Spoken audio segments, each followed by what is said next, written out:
कैसे मने का लागत है उ मुआवले बाड़ी के मुएले बड़ हमर पितियाई मुआवले बाड़ी और पितियान हां अच्छा ओमे और दो आदमी के नाम आवता हां उनकर बहिन उनकर बहनोई लोग भी हाथ सब के हाथ बा में तो कैसे मने भाई बहन के रिश्ता जौन बा मतलब एक वो लोग पहले से गलत संबंध चलत रहल केकर संबंध चलत रहल हमरा फूफा से हमरा पितियाई से रोवा कैसे जानता नहीं हम ये जानता नहीं सब हम ये पकड़ले बनी सब घर में तो मने का हमरा छोट भाई के कैमरा में बंद कर देले बालो ई मधु देवी दीपक सोनी बंद कर देले बालो आ हमरा भाई के लेके ई निकल गइल बालो हमरा। इस वक्त हम सिकटा प्रखंड अंतर्गत सरगटिया गांव में है और एक घर से जो है एक चिराग बुझ गया है। एक घर में जो है मातम पसरा हुआ है। हालांकि सच्चाई क्या है मुझे भी पता नहीं है। आइए पीड़ित फैमिली से बातचीत करके इस घटना का सच्चाई जानने का हम प्रयास करते हैं। जरा इधर आ जाइए। हालांकि उनके माता पिता भी मेरे साथ है। इस घटना का सच्चाई क्या है इन लोगों से हम बात करते हैं। अच्छा क्या नाम हुआ?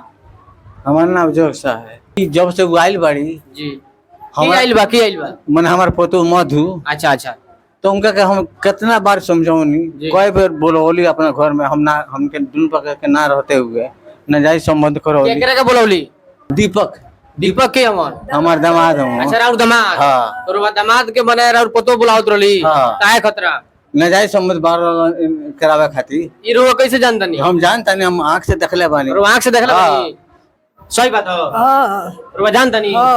अच्छा तो इनके तारा घर का विनाश क के छोड़म आ तारा बेटा का मुआ के छोड़े सर पोतो कहली। हां जरा आप सोच सकते हैं पति और पत्नी का रिश्ता जो है पवित्र होता है और ऐसा जो है पत्नी जो अपने ही पति के साथ ये जो है बड़ा सा खेल रच दिया। अच्छा ये जो आप बात बोल रहे हैं सही बात है या गलत बात है? हमको गलत बोलेंगे टोला मोहल्ला से कुछ किसी से बात। अच्छा एक चीज बताइए कि मतलब यहाँ के जानकारी सही बात बटे। हां सही बात बा। भाई भाई हमर मुअल बाड़न उनकर हम बहिन हई। जी जी हां हमरा भाई के आइला भई रहल 4 दिन बाहर से कश्मीर से बोला के ना जात रहलन बाहर कहत रही जे ना चलब त यही जन तरह के खापा देम के कहल हमार भौजाई कहली मधु देवी। अच्छा मधु देवी कहली कि ना चलब त तारा के यही जन खापा देम। अच्छा हां त हमार बाबू ना जात रहलन। अब डर के मेहरारू के चलते लइका के चलते गइलन मेहरारू के चलते ना गइलन लइका के चलते आगे निकलली आ पीछे पीछे हमारे बाबू गइलन ओइजन गइलन त जेकरा संगे दीपक के संगे रहत रही। दीपक के अवन दीपक हमार बहनोई हवन खास बहनोई छोट बहन के दुल्हा दीपक हवन उनका के एजन भेजली हमार छोट भाई के संगे भेजली शादी रच के भेजली जे जा तू टेम्पू बेच के आवा तू टेम्पू बेच के आवा पैसा लेके आवा हमनी के मुआवल जाई तो घूस दहल जाई।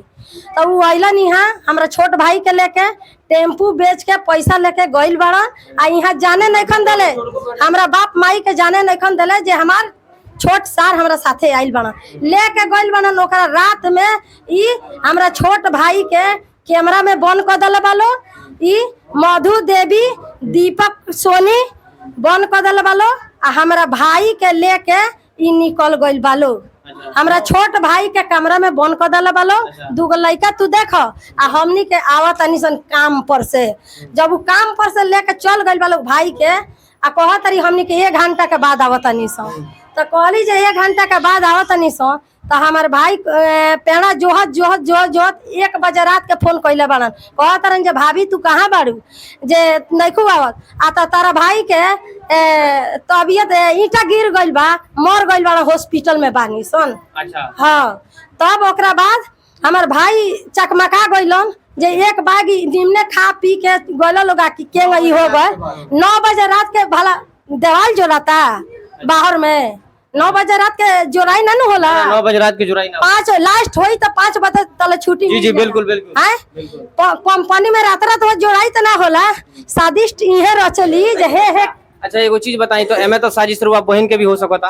हां एकदम हो सकता। कैसन बहन बाड़ी के अपना भाई के साथ भाई के संगे मिलल बाड़ी अपना मालिक के पक्ष घिंचतरी जे अपना मालिक के हम बचाई आ भौजाई के हम बचा ली। अच्छा एमे सबसे माने मेन दोषी के बा? मेन दोषी दीपक बाड़न बहिन बाड़ी हमर। अच्छा, मेन दोषी। अच्छा यहाँ कहता नहीं कि मने वहाँ के मेहरारू मने उनका मेहरारू हां हां मेन दोषी दीपक बाड़न दीपक लेके गइलन आगे आ एकनी के इनका के कहलन जे सिखा के अपना मालिक के भोर भत के बाला फुसला के तू लेके आवा ताकि हम यहाँ खा पाई उनका। अब मने रुआ का चाहतनी? अब हम इहे चाहतनी जे हम अपना भाई के न्याय चाही तो चाही हमरा भाई के जो जैसन होके मीडिया वाला से हाथ जोड़ के रिक्वेस्ट बा कि हमरा भाई के रउआ लगन न्याय दियाई लगन। बस वहाँ के बड़ रहनी है कि छोट रहनी? हमरा से छोट भाई रहलन हमरा से छोट भाई रहल। कितना भाई में करनी है? हमार 2 गो भाई रहल खलोग, राजकिशोर राजेश।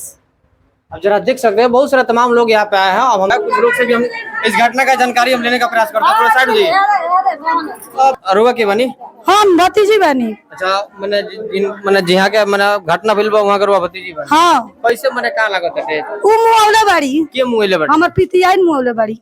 और पितियान? हाँ। अच्छा उनमें और 2 आदमी के नाम होता है?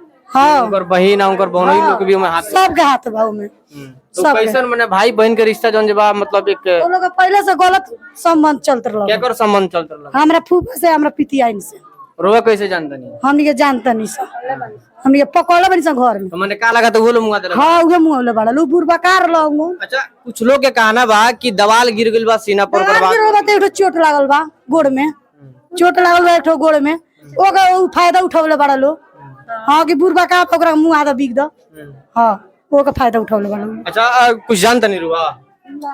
अच्छा यहाँ पे अच्छा रुआ जानते नहीं कुछ? ना देखिए यहाँ पे कुछ कोई लोग जानता नहीं, हालांकि बहुत सारे लोग यहाँ पे देखने के लिए आए हैं, कोई जानता नहीं है। हालांकि जो इनके घर के है वही लोग जानता है, बाकी बहुत सारे लोग जानता नहीं है। अच्छा का कहते हैं ना हम के साथ देखे के खाली देखेल बनी? हां तो हम का काम बोलत ना लोग देखे आला जान कुछ मेरे सच्चाई कुछ रुआ पता बा? तो सच्चाई के बात भइलो तब ना लोग देखे आइल बा बबुआ, झूठ बात के कोई सच्चाई क्या बा कुछ बताएं? मने बाहर में गोइनी अब उहे लेके गोइली त काहे ने बाहर में का बोल बकरा हाला सुनले बानी से आइल बानी से आई यन बात बा। केंगे देख सकते हैं बहुत सारे लोग यहाँ पे आए हुए हैं, हालांकि कोई लोग बोलने का राजी नहीं है। जो उनके घर के हैं, जो इस घटना का सच्चाई जानते हैं वही लोग वो केवल बोल रहे हैं, अन्य लोग बोलने का राजी नहीं है। कुछ जानता नहीं है? हमने का पौ नहीं कैसा नहीं कैसा? अच्छा रुआ कुछ जानता नहीं? रुआ कुछ जानता नहीं? रुआ यहां का नाम रुआ कुछ जानता नहीं? रुआ कुछ जानता नहीं? कोई लोग नहीं जानता, हालांकि जानता सब लोग, लेकिन कोई लोग सब लोग जो बोलने का राजी नहीं है। हालांकि घटना यही है, सच्चाई यही है। बाकी आगे का क्या अपडेट आता है जरूर इस चीज का सच्चाई में आप लोगों के समक्ष प्रूव करूंगा।